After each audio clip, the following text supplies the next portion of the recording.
주시는 하나님의 말씀은 디모데전서 3장 1절에서 13절까지의 말씀입니다. 한 절씩 교독하시고 13절 함께 합독하도록 하겠습니다. 미쁘다 이 말이여 곧 사람이 감독의 직분을 얻으려 함은 선한 일을 사모하는 것이라 함이로라. 그러므로 감독은 책망할 것이 없으며 하나님의 남편이 되며 절제하며 신중하며 단정하며 나그네를 대접하며 가르치기를 잘하며 술을 즐기지 아니하며 구타하지 아니하며 오직 관용하며 다투지 아니하며 돈을 사랑하지 아니하며 자기 집을 잘 다스려 자녀들로 모든 공손함으로 복종하게 하는 자라야 할지며 사람이 자기 집을 다스릴 줄 알지 못하면 어찌 하나님의 교회를 돌보리요. 새로 입교한 자도 말치니 교만하여져서 마귀를 정죄하는 그 정죄에 빠질까 하며 또한 외인에게서도 선한 증거를 얻은 자라야 할지니 비방과 마귀의 올무에 빠질까 염려하라. 이와 같이 집사들도 존중하고 일구이언을 하지 아니하고 술에 임박하지 아니하고 더러운 일을 탐하지 아니하고 깨끗한 양심의 믿음의 비밀을 가진 자라야 할지니 이 사람들을 먼저 시험하여 보고 그 후에 칭망 것이 없으면 집사의 직분을 맡게 할 것이요 여자들도 이와 같이 정숙하고 모함하지 아니하며 절제하며 모든 일에 충성된 자라야 할지니라. 집사들은 한 아내의 남편이 되어 자녀와 자기 집을 잘 다스리는 자일지니. 함께 읽습니다. 집사의 직분을 잘한 자들은 아름다운 지위와 그리스도 예수 안에 있는 믿음의 큰 담력을 얻느니라. 아멘. 네, 오늘 본문은 바울이 사랑하는 영적인 아들 디모데에게 감독과 집사라는 직분에 대해서 가르치고 설명하는 내용입니다. 감독이 누구인가? 원어적으로 우리가 보면 돌보다 그리고 감독하다라는 의미를 가지고 있습니다. 오늘날의 목사와 그리고 또 장로의 역할들을 하고 있는 사람들을 우리가 생각해 볼 수 있습니다. 그러면 이제 감독의 역할을 우리가 생각해 보면 이 감독이 가지고 있는 뜻과 같이 말씀을 잘 가르쳐서 성도들을 바른 길로 인도하고 또 하나님 안에서 잘 믿음 안에서 성장할 수 있도록 양육하는 것이 이 영적인 지도자, 이 감독의 역할이라는 것이죠. 그렇다면 집사는 누구인가? 집사는 이제 원어적으로 보았을 때 섬기는 사람입니다. 이 사도행전 6장에 이 구제와 봉사를 감당한 7명의 집사들이 등장합니다. 이 인물들을 우리가 집사의 원형으로 좀 살펴볼 수 있는데 집사의 역할들을 보았을 때는 이제 교회 안에서의 어떤 실제적이고 실무적인 그런 사역들을 맡는 것이죠. 뭐 구제나 봉사나 행정, 재정 관리 이러한 것들을 집사의 역할들이 이제 맡았던 것으로 볼 수 있습니다. 그래서 감독의 역할들을 감당하고 있는 사람들을 그 일들에 집중할 수 있도록 그 영적 돌봄에 집중할 수 있도록 서포트하고 지원하는 역할들을 이 교회 안에서의 집사들이 했었던 것으로 보여지고 오늘날에도 이 집사의 직분들을 가지고 있는 분들이 그런 역할들을 하고 있습니다. 그렇다면 바울이 왜 이 디모데에게 사랑하는 아들 디모데에게 감독과 이 집사의 직분에 대해서 설명하고 있을까? 우리가 두 가지 이유를 살펴볼 수 있습니다. 특별히 이제 첫 번째는 조직의 교회 안에 조직의 필요성 때문이었습니다. 이제 초대교회가 이제 성장하게 되면서 더 이상 이제 바울 혼자서는 이 사역들을 다 감당할 수 없는 것이죠. 한 사람이 이 감독의 역할을 하는 사람이 그 일들을 다 감당할 수 없기 때문에 이제 교회 안에서 이 일들을 나눠서 할 수 있는 사람들이 필요하다. 이제 섬길 수 있는 이 봉사자들이 필요하다라는 이제 생각을 하게 되었고, 그래서 이제 지도자, 말씀을 가르치고 양육하는 지도자, 이 감독과 또 그 지도자를 도와서 이 교회를 섬기고 또 봉사하는 이 집사의 역할을 세워야겠다라는 필요성 안에서 이렇게 조직이 되어진 것으로 보여집니다. 그리고 두 번째로 우리가 생각해 볼 수 있는 것은 당시 예배소뿐만 아니라 이제 헬라 문화 가운데 있었던 이제 많은 교회들이 이제 영적인 혼란 가운데 있었는데 교회 안에서 이렇게 직분을 세우고 또 역할을 세움으로써 그리고 그 역할에 대한 역할을 감당하기 위한 그 자격을 또 살펴봄으로써 아무나 그 교회 안에서 그 직분과 교회 일들을 감당하는 것이 아니고 그래도 하나님 안에서 믿음을 가지고 삶의 분별력이 있고 하나님 뜻을 따라서 살아가는 사람들을 봉사자들로 세우기 위해서 이렇게 교회 안에서의 질서를 위해서 이 일들을 행한 것으로 보여집니다. 우리가 잘 아시다시피 이 거짓 교사들이 에베소 교회에 많이 등장하였습니다. 그래서 이 거짓 교사들 잘못된 가르침과 율법주의, 신화, 계보 이러한 것들을 이제 퍼뜨리고 있는 잘못된 거짓 교사들이 아무렇게나 이 교회 안에서의 질서를 무너뜨리지 않게 하기 위해서 이러한 교회 조직 그리고 이러한 직분들을 세우고 있는 것이지요. 먼저 이제 바울은 1절에서 7절까지 감독의 자격에 대해서 설명을 하고 있습니다. 미쁘다 이 말이요. 곧 감독이 곧 사람이 감독의 직분을 얻으려 함은 선한 일을 사모하는 것이라 함이로라. 미쁘다라는 것은 이제 믿음직스럽다라는 의미입니다. 그래서 지금 내가 하는 말이 지금부터 내가 하고 있는 이 말이 굉장히 믿을 만한 말이고 신뢰할 말이고 우리가 따라가야 될 말이다라고 이제 서두를 이제 던지고 있는 것입니다. 그 사람이 감독의 직분을 얻으려 한다라는 것은 어떤 사람이 이제 감독의 직분 이렇게 뭔가 가르치는 양육하는 그 직분을 하려고 하는 그 마음은 선한 일을 사모하는 것이다. 하나님 보시기에 굉장히 기뻐하는 하나님이 기뻐하는 일이다라고 이제 설명하고 있는 것이죠. 다시 말해서 이제 감독의 직분은 하나님이 기뻐하시는 일이고 또 하나님이 기뻐하시는 일을 행하는 자리입니다.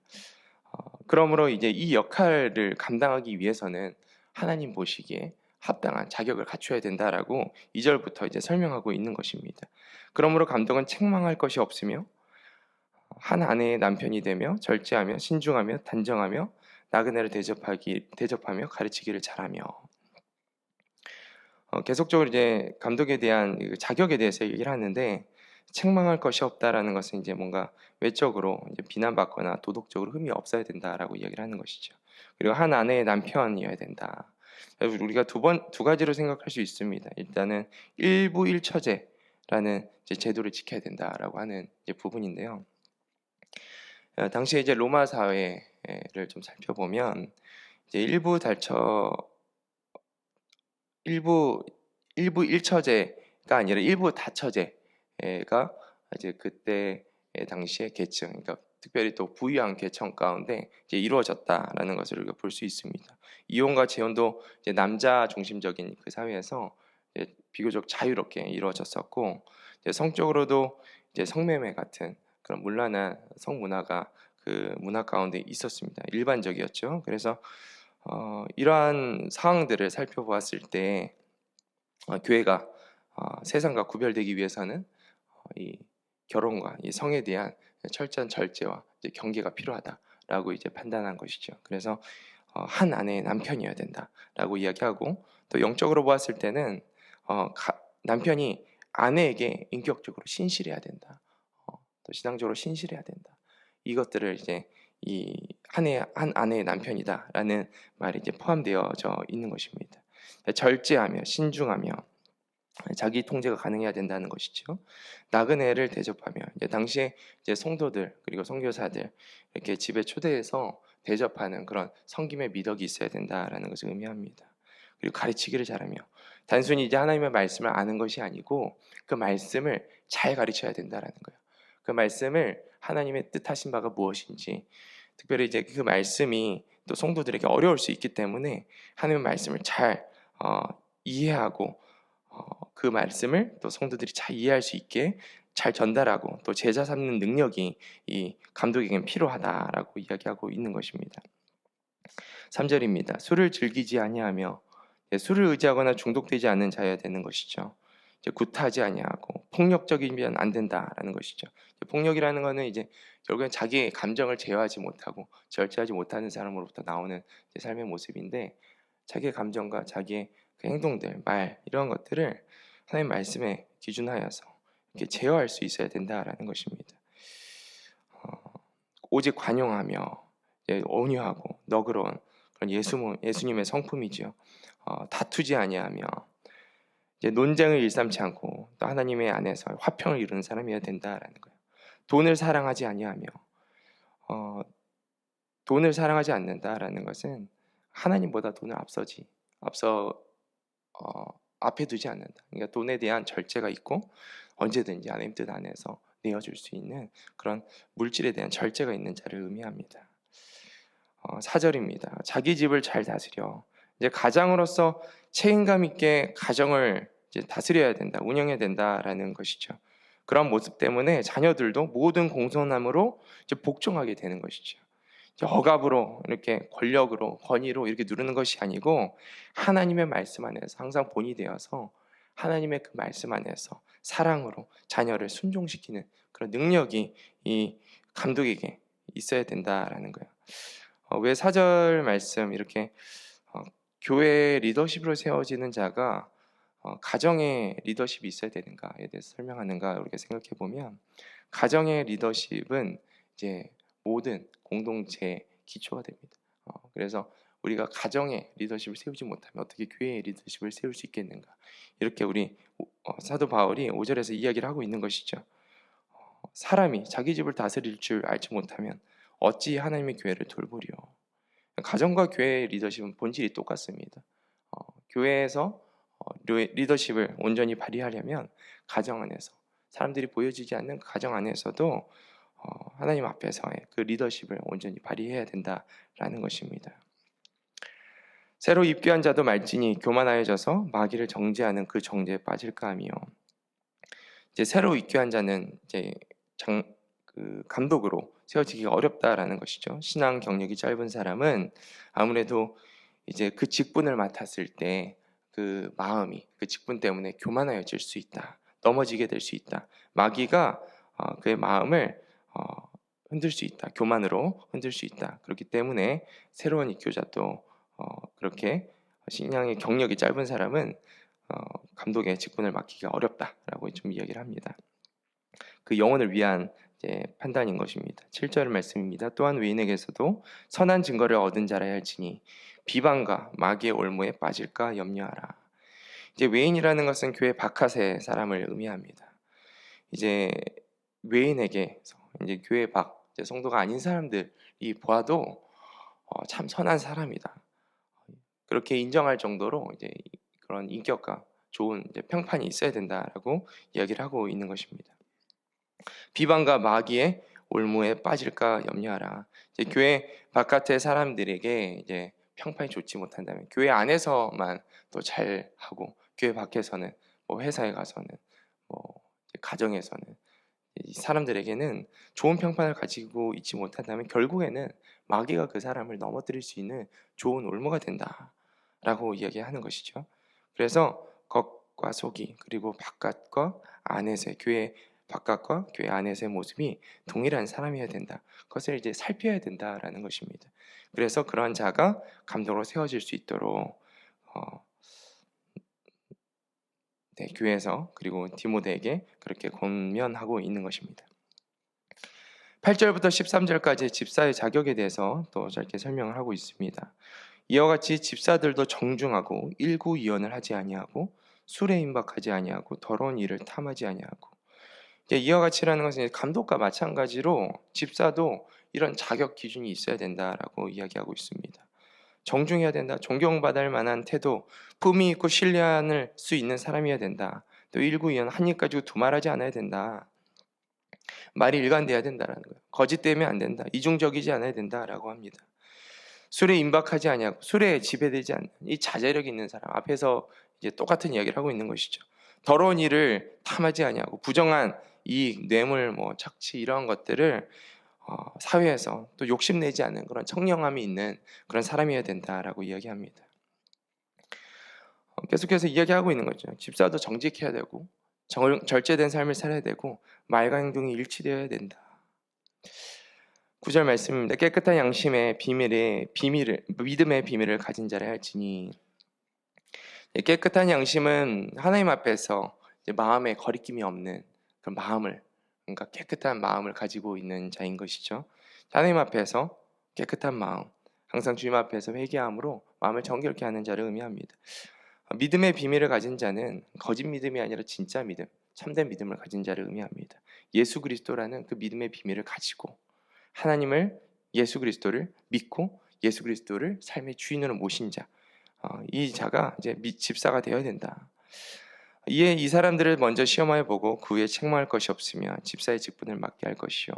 시험하여 보는 것은 시험하여 보라라는 것은 실제로 그의 삶을 이제 계속 이제 살펴보라는 거예요. 그래서 그의 섬김과 어떤 태도 그리고 그의 삶이 실질적으로 하나님 말씀에 비춰보았을 때 검증될 만한 삶의 모습인가. 그러니까 그의 삶 가운데 이제 그러한 모습이 없으면 훈련의 기간도 필요하다라는 것을 의미합니다. 책망할 것이 없으면 비난을 받을 만한 일이 없고 또 인정할 만한 그런 사람의 모습을 가지고 있다면 그 직분을 맡게 해라라고 얘기합니다. 여자들도 이와 같이 정숙하고 모함하지 아니하며 절제하며 모든 일에 충성된 자라 할지라. 여기에 여자는 이제 우리가 좀 문맥상 두 가지 정도 해석을 할 수 있을 것 같습니다. 첫 번째는 집사의 아내들, 이 집사를 하고 있는 아내들을 의미하는 것이죠. 집사의 아내들도 이제 정숙하고 모함하지 아니하고 절제하며 이런 모습들을 가져야 된다라는 것이고, 두 번째로 해석해 볼 수 있는 것은 여성 집사들 의미를 의미합니다. 이제 집사들 중에 여성인 경우에 이제 동일한 뒤에 이제 내용을 이제 우리가 볼 수 있는 것이죠. 절제라, 모함하지 않냐, 남을 헛들거나 비난하지 않는 말의 절제가 필요하다. 그리고 모든 일에 충성하는, 그런 맡은 일에 하나님 앞에서 충성된 자가 이 일들을 맡아야 된다. 뭐 집사의 아내든 여성 집사든 동일하게 인격과 신앙의 그런 성숙이 필요하다라고 이야기하고 있는 것입니다. 그리고 마지막 13절에 집사의 직분을 잘한 자들은 아름다운 지위와 그리스도 예수 안에 있는 믿음의 큰 담력을 얻느니라. 충성되게 이렇게 섬긴 집사들은 아름다운 지위, 이제 세속적인 지위가 아니라 하나님께서 인정해 주시는 성도 안에서의 영적인 이 권위와 이 명예들을 의미합니다. 그리고 믿음의 큰 담력은 섬김을 통해서 더 큰 믿음과 확신을 얻게 된다라는 거예요. 우리가 섬김을 해야 되는 가장 또 중요한 이유 중에 하나가 우리가 섬김을 할 때 하나님의 말씀 안에서 하나님의 말씀을 따라서 또 하나님께서 맡기신 일을 또 그렇게 섬김을 통해서 또 충성할 때 하나님께서 그 마음에 그의 삶 가운데 믿음을 더하신다라는 거예요. 오늘 말씀을 묵상하면서 우리가 세 가지로 우리가 교훈을 정리했으면 좋겠습니다. 첫 번째는 우리가 말씀을 따라 사는 영적인 리더가 되어야 한다라는 것입니다. 누구든지 하나님의 말씀을 가르치는 자가 될 수 있고 또 하나님의 말씀을 따라서 또 교회에서 봉사할 수 있는 자가 될 수 있습니다. 그런데 우리가 하나님의 말씀대로 살아야 되는 그런 영적인 리더가 되는 것이 먼저인 줄로 믿습니다. 장로에게는 책망할 것이 없고 외인에게도 선한 증거를 얻은 자라 할지니, 다시 말해서 교회는 단순히 말을 그냥 잘하는 사람이 아니라 정말 삶으로 그 말씀을 살아내야 되는 자다라고 하는 것입니다. 신앙의 진정성, 이렇게 그 진실함이 강단에서 그런 가르치는 자리보다 일상의 자리에서, 가정에서, 교회 밖에서 드러난다라는 것입니다. 그런 삶의 모습이 하나님 앞에서 동일한 저와 여러분의 삶이 되기를 축복합니다. 두 번째는 가정은 가장 먼저 세워져야 될 교회다라는 것입니다. 4절에 자기 집을 잘 다스려야 된다. 12절에 자녀들로 모든 공선함으로 복종하게 하는 자라야 한다. 바울은 모든 교회 리더의 자격을 말하면서 가정 안에서의 리더십을 굉장히 중요하게 여기고 있습니다. 교회에서 리더십으로 세워지기 위해서는 무엇보다 가정을 잘 세워야 되는 리더여야 된다. 가정은 무엇보다 먼저 세워져야 될 작은 교회다라고 강조하고 있는 것입니다. 우리의 삶이 가정을 먼저 돌볼 수 있는 영적인 리더십이 있기를 축복합니다. 가정 안에서 자녀들에게 또 남편에게 아내에게 하나님 보시기에 잘 섬기고 잘 사랑함으로써 가정에서부터 먼저 인정받고 사랑받는 그런 영적인 리더들이 되기를 축복합니다. 마지막은 섬김은 믿음의 성장으로 이어진다라는 것입니다. 우리가 마지막으로 보았던 13절의 내용과 같이 예수 안에 있는 믿음의 큰 담력을 얻느니라.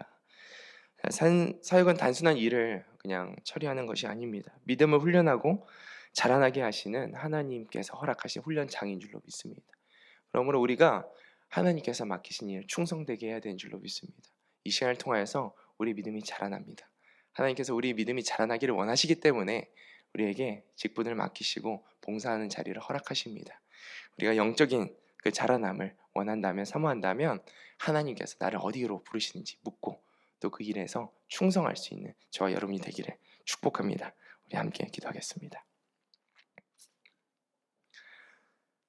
사랑과 은혜가 풍성하신 하나님 아버지, 오늘 장로와 오늘 감독과 이 집사의 직분을 통하여서 하나님께서 세우시고자 하는 이 리더의 자리에, 그리고 섬기는 이 자리에 있을 때 우리가 어떠한 삶의 태도와 모습으로 살아야 될지 말씀을 통해 배우게 하시면 감사를 드립니다.